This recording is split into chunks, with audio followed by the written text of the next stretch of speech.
চেন্নাই টেস্টে বাংলাদেশকে all out করতে ভারতের লেগেছে মাত্র 47.1 ওভার। এর মধ্যে সবচেয়ে কম বল করেছেন আকাশদীপ, সির্ফ 5 ওভার।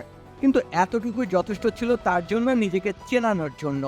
বাংলাদেশের টপ অর্ডারকে গুড়িয়ে দেওয়ার কাজটা কি দারুণভাবেই না করলেন তিনি। এই পেসারের সংক্ষিপ্ত টেস্ট ক্যারিয়ারের সবচেয়ে বড় বিজ্ঞাপন ইমিডিয়েট ইম্প্যাক্ট। টাইগারদের বিপক্ষে সেটা তো দেখাই গিয়েছে। এর আগে ইংল্যান্ডের বিপক্ষে প্রথম ম্যাচ খেলতে নেমেই বুঝিয়ে দিয়েছিলেন নিজের সামর্থ্য। জাসপ্রীত বুমরার পরিবর্তে মাঠে নেমে সেবার জ্যাক ক্রলি, অলি পোপ আর বেন ডাকেটের উইকেট শিকার করেছিলেন তিনি। তারপরে এই ডানহাতি বাংলাদেশের বিপক্ষে সিরিজে জায়গা পাবেন সেটা নিশ্চয়তা ছিল না।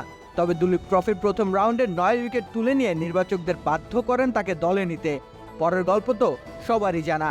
পরপর 2 বলে 2 ইনসুইঙ্গারে বোল্ড করেছেন জাকির হাসান আর মুমিনুল হককে। ছোটদের সাথে আনন্দের সুযোগ, বড়রাও করে উপভোগ। Multi chips, super crunchy, super fun. আকাশের বোলিং স্টাইল একেবারে সাদামাটা, খুব বেশি বৈচিত্র্যময় নয়। আপার রাইট সিমের সুবাদে মুভমেন্ট আদায় করতে পারাটাই তার সেরা অস্ত্র।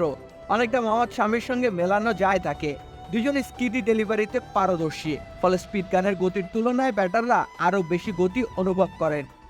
তার ফলে অল্প বিস্তর মুভমেন্টই ব্যাটারকে নাস্তানাবুদ করতে যথেষ্ট। কিংবদন্তি পেসার জহির খান আকাশকে তুলনা করেছেন মোহাম্মদ সিরাজের সঙ্গে।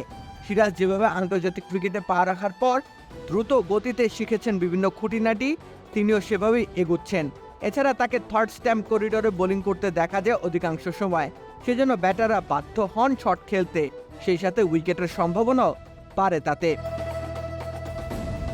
সিরাজের অভিষেকের পর এখন পর্যন্ত আরও 5 জন পেসার সুযোগ পেয়েছেন জাতীয় দলে।